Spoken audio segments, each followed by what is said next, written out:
Primera carta del apóstol Juan, capítulo 1. Hay cosas que tenemos que esforzarnos para lograr ver la diferencia. Sobre todo aquellas cosas que a menudo nos parecen que son tan obvias la diferencia. Y por obvias, entonces se nos pierde. Nos distraemos. Uno sabe que nos hemos distraído y que no captamos bien cuál es la diferencia cuando la pregunta es tan simple como ¿cuál es la diferencia entre la luz y la oscuridad? ¿Cuál es la diferencia entre lo bueno y lo malo? ¿Cuál es la diferencia entre el pecado y la iniquidad? O si quiere, el pecado y la maldad. Y entonces decimos, pues, no estoy seguro, pero creo que hay alguna diferencia. Hace algún tiempo yo escuchaba a un profesor universitario decir que había una diferencia entre cosas malas y cosas trágicas. De hecho, yo pensé que él iba a hacer un chiste cuando hizo esa diferencia, o cuando preguntó si sabíamos cuál era la diferencia, pero él no estaba haciendo un chiste. Él estaba diciendo que habían cosas en nuestras vidas que eran trágicas, pero no necesariamente malas.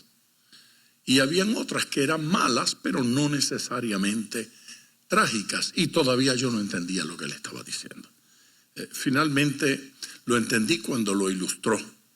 Y dijo, tener cáncer es trágico, pero no es malo, porque no procede de maldad. Y dijo, cáncer es producto del sistema, del ambiente, del cuerpo que se deteriora, pero no procede de maldad.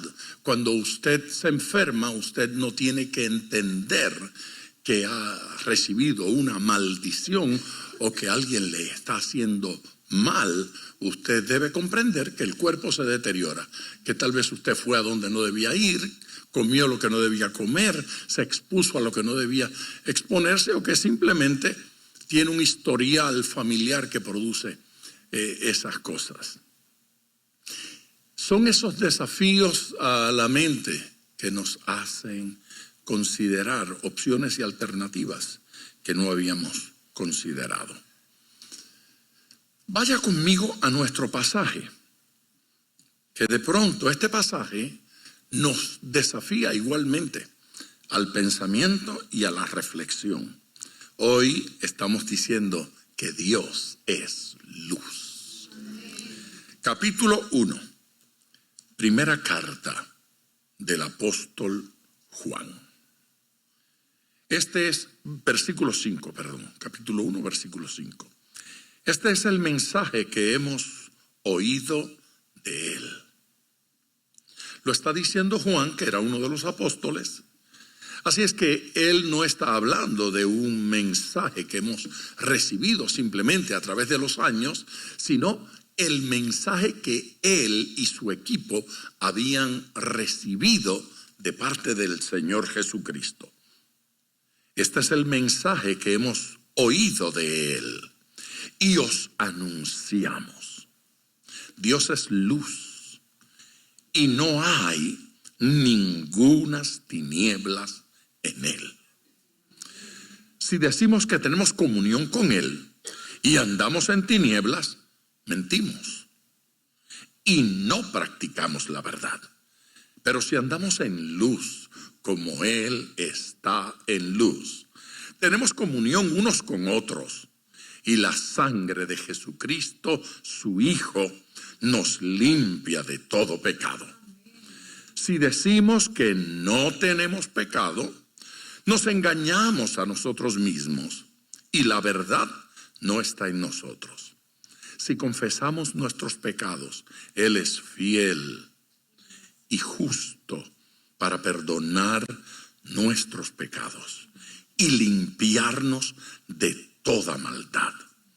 Si decimos que no hemos pecado, le hacemos a Él mentiroso y la palabra y su palabra no está en nosotros. ¿Qué pasaje? No es cierto. Por favor, diga conmigo, ¿qué pasaje? Para disfrutar de la verdadera comunión con Dios, entonces es necesario someterse a, yo creo que las debemos llamar normas de santidad. Dios ha establecido reglas. Él usa la palabra santidad. Son reglas de conductas, de acciones, son reglas para el pensamiento, para las emociones. Y en todos esos aspectos, Él demanda santidad de nuestra parte. Si no caminamos en esas reglas, si no caminamos en esas indicaciones, entonces tenemos problemas. Y el problema es serio. Claro está. La gente llega a creer que ser libre es la ausencia de reglas, pero no es verdad. La Biblia dice que es la obediencia, el entendimiento de la verdad, de las normas de Dios y caminar en ellas, lo que realmente nos hace libres. ¿Sí? Eso nos hace libres. Esa obediencia, eso nos hace libres. Esa comprensión de la verdad, eso nos hace libres. Ese entendimiento. Si nosotros salimos de ese entendimiento, no experimentamos plena libertad. No hay libertad en la desobediencia. No hay. No hay libertad en el pecado. No hay libertad cuando somos esclavos de la maldad. Hay libertad cuando en nuestra obediencia al Señor somos libres de esas ataduras. Usted debe decir amén. Nuestro pasaje comienza hablando de un mensaje. Es un mensaje que Juan dice haber recibido. Los apóstoles lo oyeron de él, esto es, de Jesús, y eso se convirtió en el mensaje. Realmente la palabra que utiliza allí es noticia. Esto es lo que oímos de él y se lo anunciamos. Aquí está la gran noticia. Juan siente que ellos fueron comisionados por el Señor para compartir esta buena noticia. Todo hijo de Dios ha sido comisionado a lo mismo. La comisión es que hemos de difundir esta buena noticia. La buena noticia de Dios, el mensaje del Señor, no es solo para disfrutarlo. Eso es solo la primera parte. Lo disfrutamos, pero ese mensaje tiene que ser difundido. ¿Quién lo va a difundir? Usted debe decir, heme aquí. Amén. Yo soy el que ha de difundir esa buena noticia. Eso no es ni por oferta voluntaria, ni siquiera por elección. La realidad es que es el mandamiento de Dios. El mandamiento del Señor es que quienes han recibido este mensaje han de difundirlo. Han de compartir las buenas nuevas con otras personas. Cualquier cosa diferente a compartir esas buenas nuevas nos es pecado. Y nos es pecado porque supone desobedecer el mandamiento que Él nos ha dado. No necesitamos un doctorado en teología para entender esto. Esto es un principio básico y elemental. El Señor nos ha dado un mensaje y dijo, no es solo para ti, es para compartirlo. Aquello de parte tu pan con el hambriento. ¿Se dio cuenta que el versículo no dice dale tu pan al hambriento? Dice pártelo con el hambriento. Así que está diciendo coma usted y dele a otro. El mensaje del Señor es para que opere en esta dimensión. Coma usted y dele a otro. Bendígase usted y bendiga a otro. Pero no bendecir a otro es muy mala noticia. Y es mala noticia para nosotros cuando no bendecimos. Porque la manera en que fue escrita el versículo es en forma de urgencia. Dios está diciendo que es urgente que pasemos esta buena noticia a los demás. Es urgente compartir. El versículo se escribe en tono de urgencia y de solemnidad. Este es un mensaje solemne. Este es un mensaje poderoso. No se puede compartir de cualquier forma. Hay que compartirlo como cuando hay una proclama real. El rey, en este caso el Congreso, comparte un mensaje a la nación. Hay solemnidad en eso, hay seriedad en eso. El mensaje de nuestro Señor Jesucristo es el más solemne de todos los mensajes y el más importante.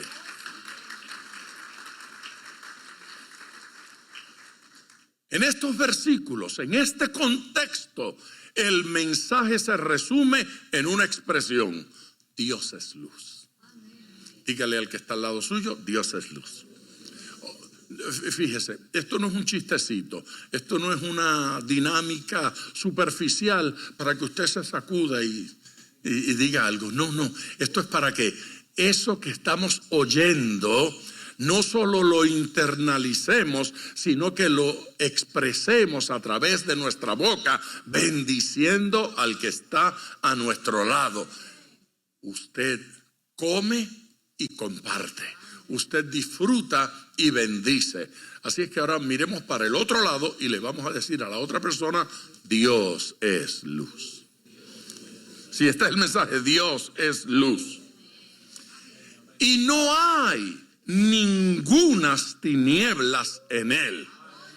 Dígale, no hay ningunas tinieblas en él. Aleluya. La idea en el original es absolutamente ninguna tiniebla. Absolutamente. El versículo lo que expresa es nada que discutir.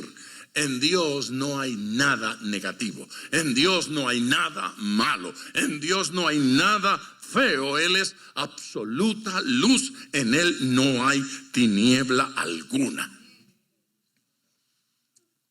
¿De qué se trata esto de que Dios es luz? No está hablando de que la luz que cruza el firmamento es Dios. Eso no es lo que dice allí. No está diciendo la cosa que se mueve más rápido en el mundo. No está diciendo que Dios está confinado a una linterna. O que cuando usted prende la luz, ahí se siente la presencia del Señor. No está hablando de esa luz. Si no está hablando de eso, ¿de qué está hablando? Está hablando de dos cosas. En la Biblia y en este contexto, luz va a comunicar dos mensajes. El primero es claridad. ¿Sí? Luz nos permite ver las cosas tal como son. Tal cual es la cosa. Tales como son las cosas, las vemos por la luz. Eso significa que todo lo que vemos fuera de la luz de Dios no lo estamos viendo como es.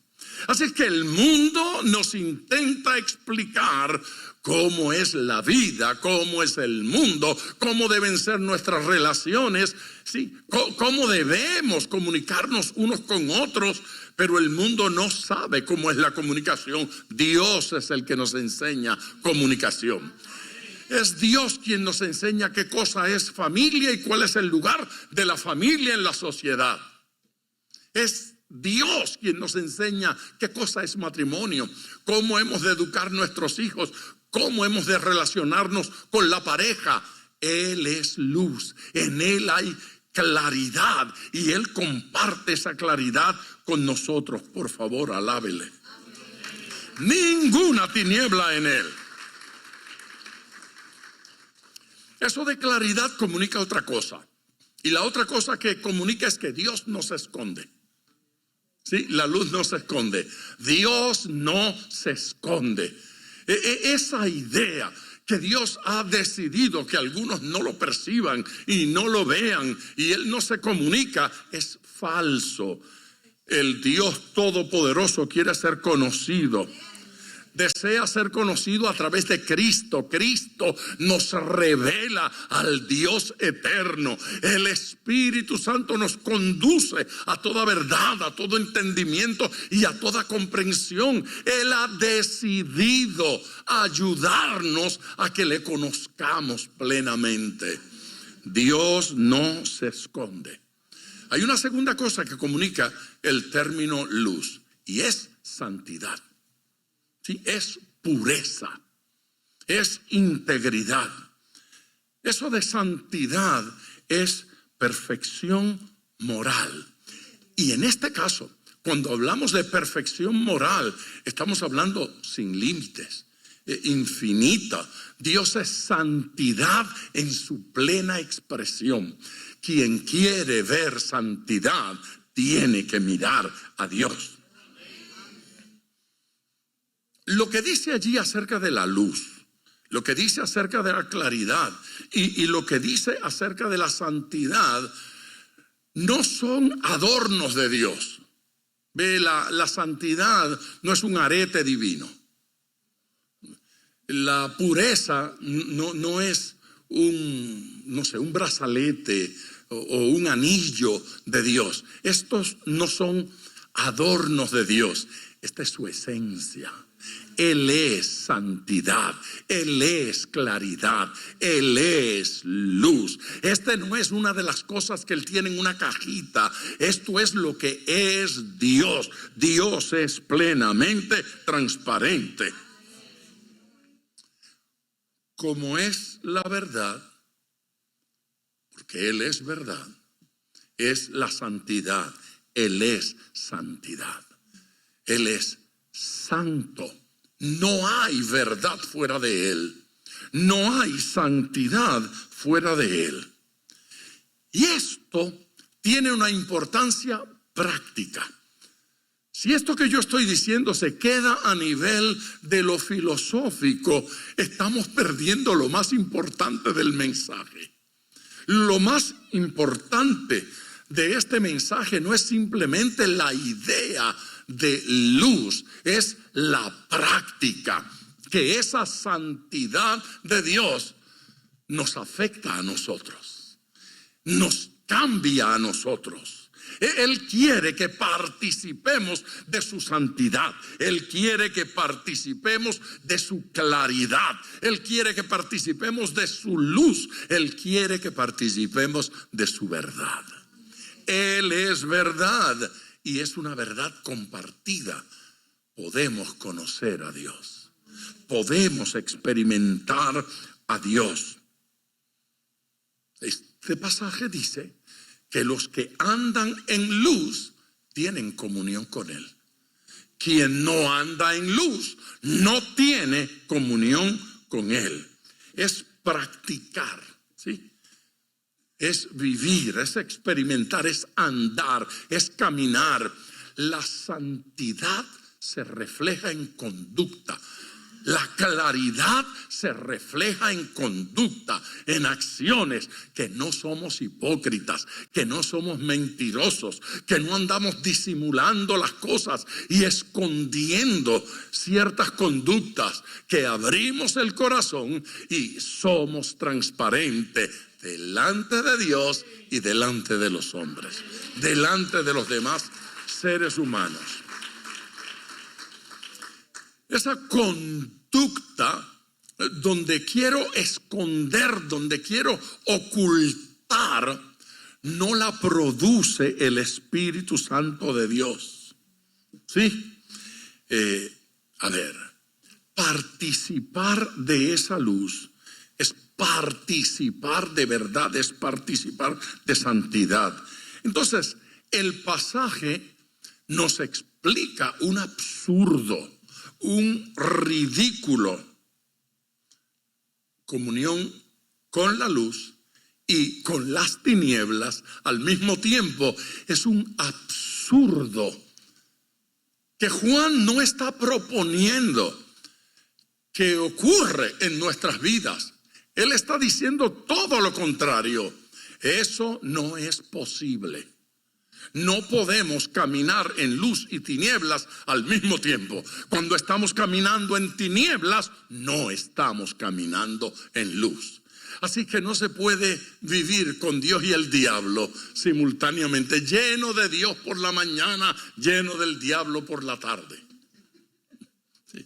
Un día contigo y el otro día con el otro. No ocurre así. Para Juan, esto es absurdo, esto es ridículo. Mire, desde el punto de vista lógico, desde el punto de vista del sentido común, es un imposible. Luz y tinieblas no cohabitan. Y desde el punto de vista ético, es absolutamente ridículo. Absolutamente absurdo. Es una inconsecuencia decir que se puede experimentar lo uno y vivir conforme a lo otro. La presencia de Dios en nuestras vidas tiene una consecuencia moral. La presencia de Dios en nuestras vidas altera nuestra conducta. Quien anda en tinieblas, dice nuestro pasaje, no practica o no participa o no vive, no camina en la verdad. No hay forma de lograrlo. Así es que el apóstol Juan está repitiendo una y otra vez la misma idea. Mire el versículo 7, es poderoso. Pero si andamos en luz, como Él está en luz, tenemos comunión unos con otros. Y la sangre de Jesucristo, su Hijo, nos limpia de todo pecado. Andamos y caminamos. Es como si presentara en el versículo 7 una antítesis. Yo creo, si no estoy mal recordando algunas ideas, yo creo que a eso se le llamaba en la escuela, en la universidad, antítesis complementaria, porque no dice lo opuesto, sino que complementa lo que había dicho.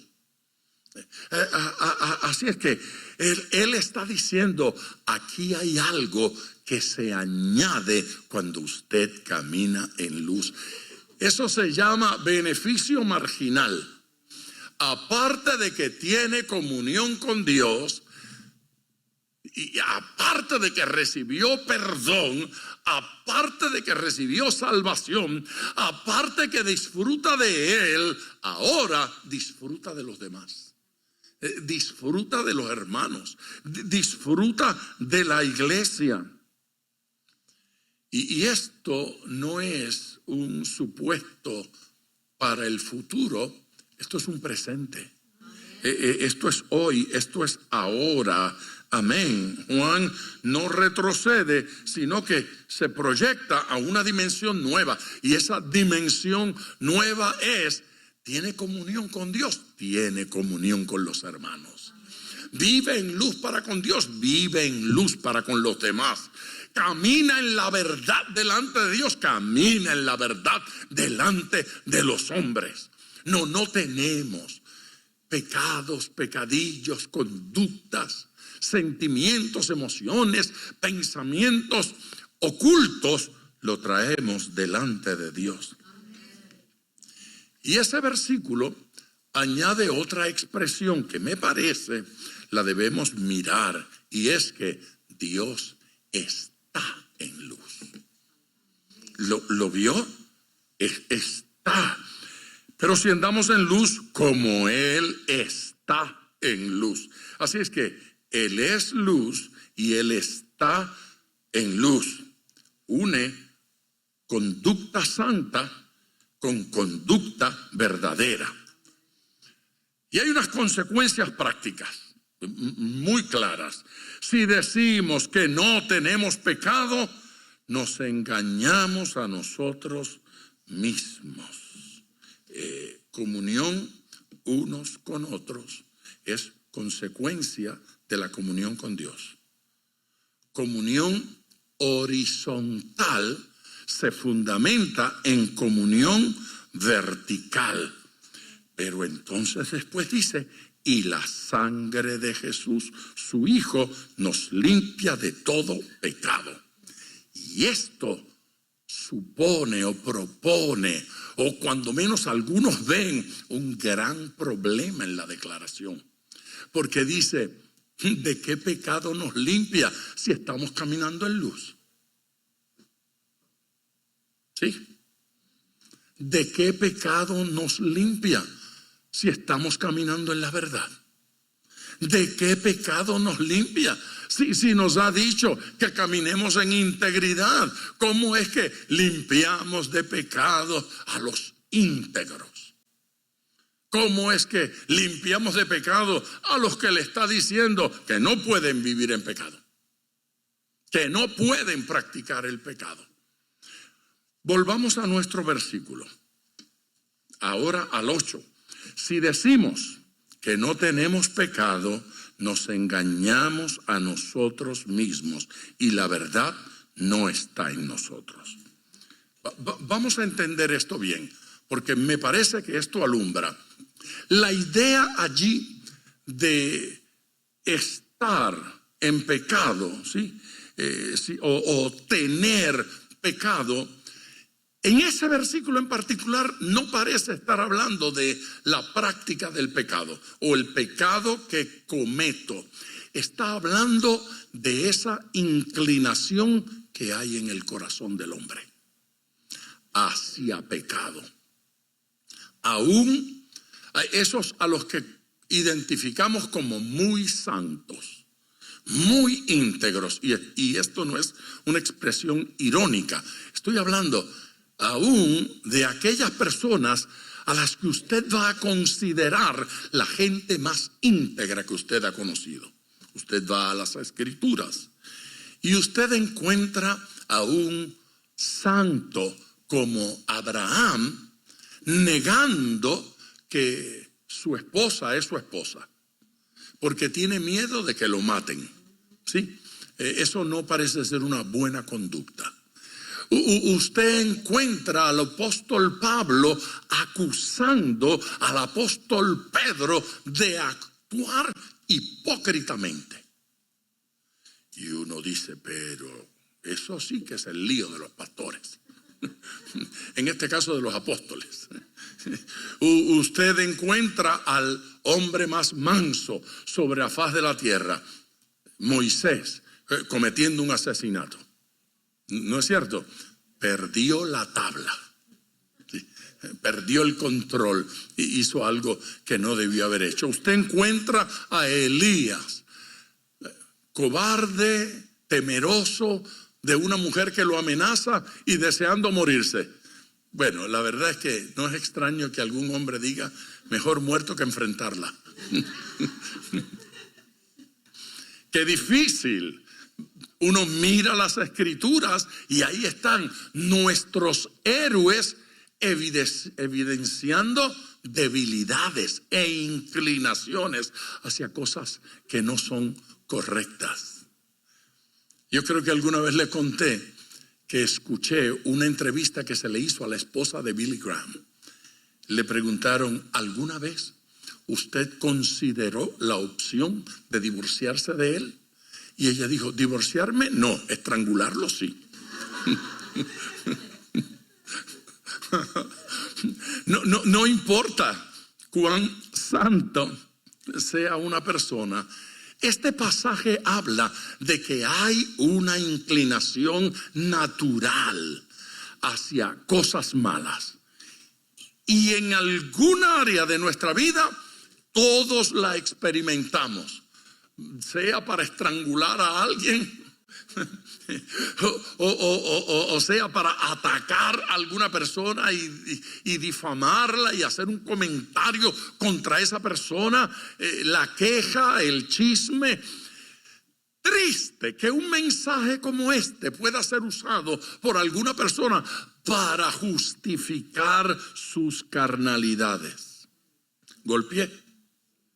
Sí. Y la sangre de Jesucristo su Hijo nos limpia de todo pecado. Aleluya, aleluya. Esa inclinación existe, esa inclinación está allí, pero sigamos leyendo.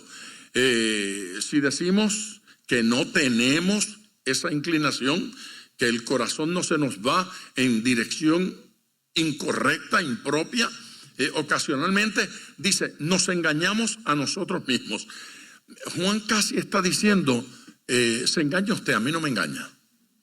Se engaña usted, a Dios no lo engaña. Se engaña usted, se hace daño usted. Y la verdad no está en nosotros. Pero, corrijamos, si confesamos nuestros pecados, si los confesamos. ¿Qué es confesar? Corrijamos este concepto, por favor. Confesar, la gente dice, pues confesar es aceptar que lo hice mal. Sí, pero es mucho más que eso. La confesión es mucho más que eso. Entonces alguien va a decir, bueno, confesar es aceptar que lo hice mal y decidir apartarme de allí. Sí, también, las dos veces está diciendo la verdad, pero confesar es mucho más que eso. De hecho, la palabra confesión significa ponerse de acuerdo. Significa entrar en acuerdo. La pregunta es, cuando usted confiesa algo, cuando usted declara algo, usted dice, la Biblia dice que Dios es luz. ¿Usted está qué? Confesando que Dios es luz. Eso significa me puse de acuerdo con Él, entré en orden con Él, estoy confesando lo que Él dice que es. Pero cuando se trata de mi pecado, entonces, ¿qué significa confesar mi pecado? Confesar mi pecado no es decir lo que hice está mal. Confesar mi pecado no es decir, yo me voy a apartar de eso, yo lo voy a hacer de otra manera. ¿Sabe por qué no significa eso? Porque puede ser que la razón por la que yo lo veo mal no es la razón por la que Dios lo ve mal. Y lo que yo digo que voy a hacer diferente no es necesariamente lo que Dios quiere que haga diferente. Yo no voy a hacer eso, yo voy a hacer otra cosa. No lo voy a matar, solo lo voy a chocar. Y eso no es necesariamente lo que Dios quiere. Volvamos aquí. Confesar mi pecado es descubrir, enterarme qué opina Dios sobre ese pecado. ¿Qué dice Dios sobre ese pecado? ¿Cómo ve Dios ese pecado? Y yo confieso que ese pecado es todo lo que Dios dice que ese pecado es. Pero nosotros tenemos ideas acerca de los pecados. Y a veces no lo vemos tan malo como Dios lo ve. Por eso nos parece un absurdo que el hombre y la mujer hayan caído porque comieron de una fruta. Porque nosotros no captamos el poder de la desobediencia a Dios. El daño que nos hace desobedecer a Dios. Olvídese si fue una fruta o si allí está hablando de alguna otra cosa. Lo que sea, Dios lo había prometido. Nosotros decidimos hacer lo que nos daba la gana. Esa rebeldía es quitar a Dios de su trono. Por lo tanto, es pecado espantoso. La idea de la Biblia dice, pero yo opino.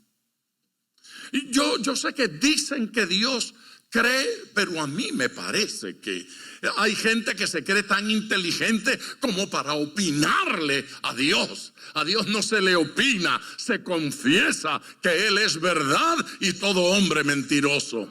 Que Él es luz. Y que si no andamos en esa luz de Dios, no andamos en luz. Punto. Si confesamos nuestros pecados, Él es fiel, diga Él es fiel, y justo para perdonar nuestros pecados y limpiarnos de toda maldad.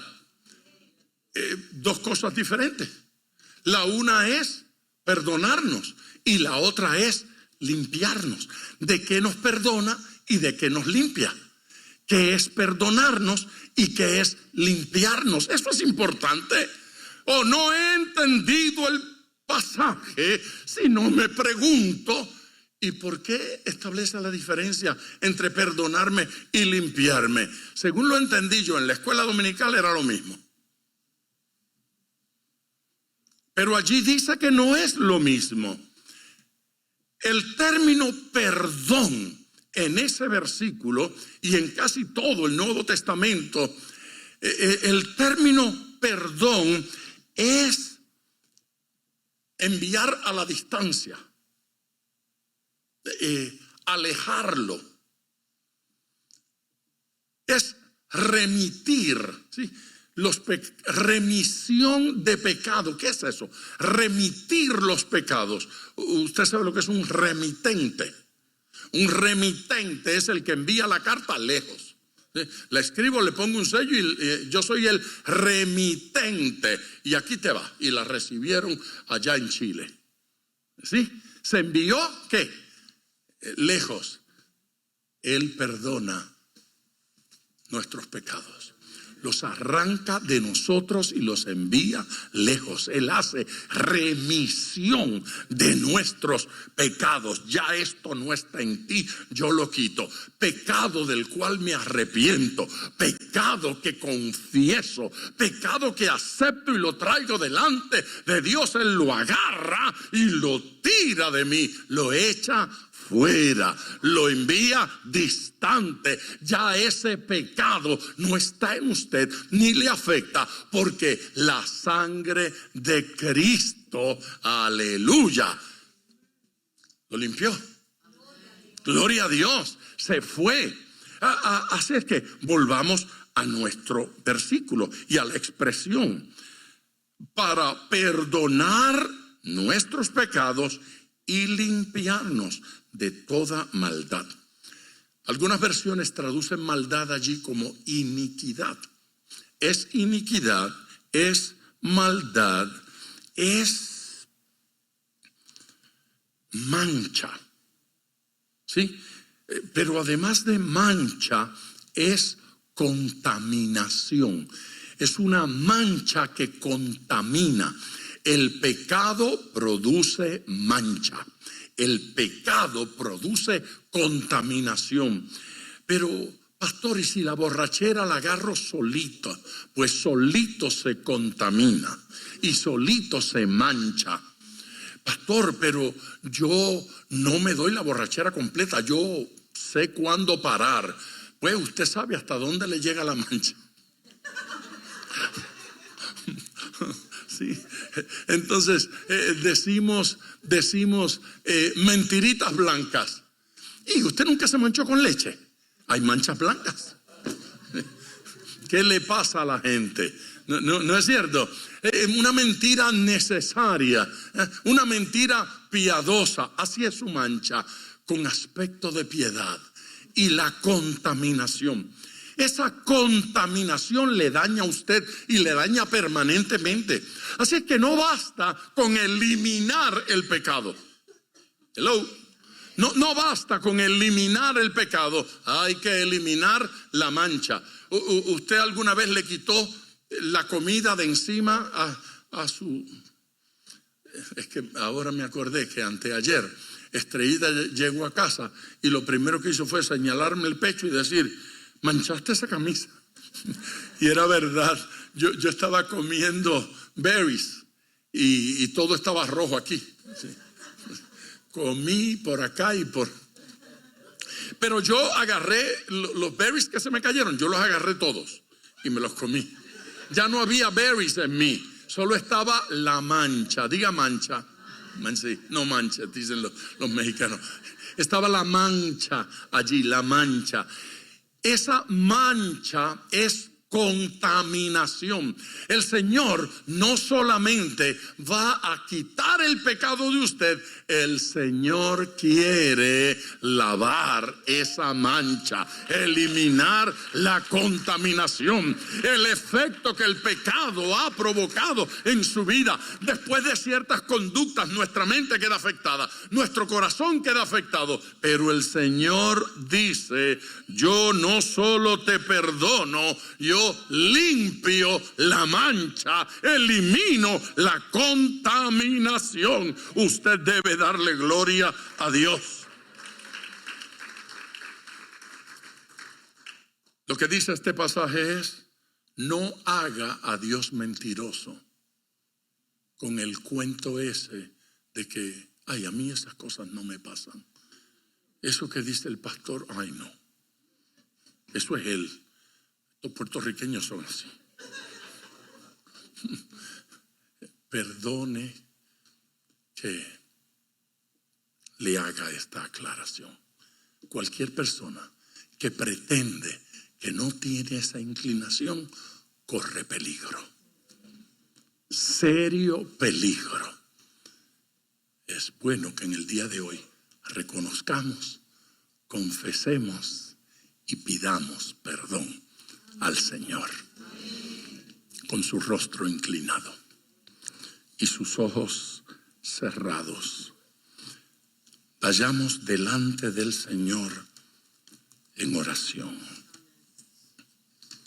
Aprovechemos este momento para expresar delante de Dios, delante del Señor, la necesidad y el deseo de su intervención.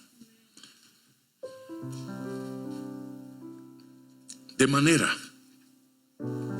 que cualquiera que comiere este pan o bebiere esta copa del Señor indignamente, será culpado del cuerpo y de la sangre del Señor. Por tanto, pruébese cada uno a sí mismo. Nadie le va a probar a usted. Nadie le va a hacer un examen. Pruébese cada uno a sí mismo. Y coma así del pan y beba de la copa. Porque el que come y bebe indignamente, sin discernir el cuerpo del Señor, juicio come y bebe para sí. Por lo cual hay muchos enfermos y debilitados entre vosotros, y muchos han muerto. Si pues nos examinásemos a nosotros mismos, no seríamos juzgados. Mas siendo juzgados, somos castigados por el Señor, para que no seamos condenados con el mundo. Unos segundos para reflexionar delante de Dios y considerar este acto que practicamos en el día de hoy.